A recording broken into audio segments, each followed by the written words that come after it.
Ito naman, nagpatupad ng forced evacuation sa mga lugar na malapit sa dagat at ilog dyan ho sa Cagayan dahil sa bagsik ng superbagyong Nando. Sa ilang lugar, halos zero visibility na sa tindi ng pagbuhos ng ulan at hambalos ng hangin. Narito ang report ni Mon Gualvez.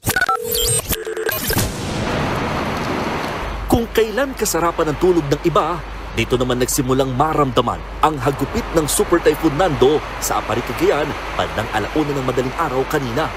Ang mga puno halos matumba na sa lakas ng hangin. Sinabayan pa ito ng matinding buhos ng ulan.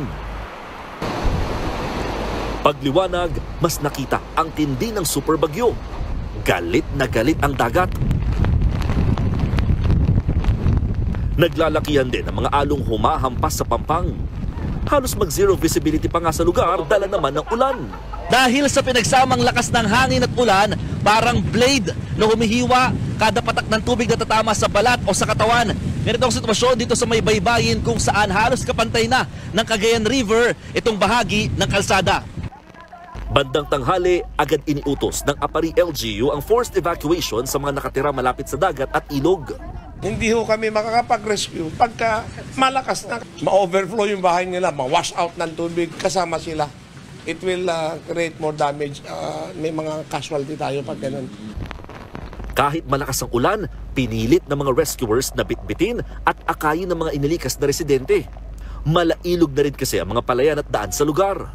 Karamihan sa mga stranded, mga bata at senior citizens. Kakaawa po ang buhay namin. Yung bahay namin maliit lang po. Tsaka puro, lang po siya, galba.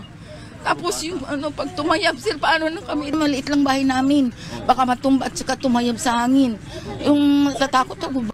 Sa tala ng Cagayan PDRRMO, higit 2,000 pamilya o lampas 8,000 residente ang lumikas sa buong probinsya dahil sa super bagyo.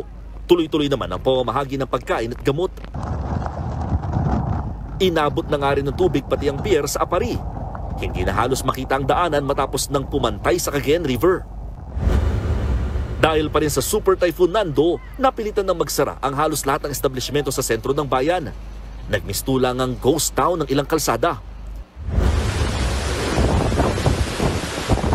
Sa bayan naman ng Santa Ana, tila sumisipol ang hangin sa lakas ng paghampas nito sa mga puno't kabahayan.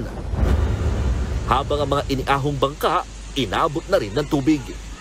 Nagbabalita mula sa frontline, Mon Gualvez, News 5. Mga kapatid, ako po si Ruth Cabal. Dito tayo sa totoo, dito tayo sa True FM.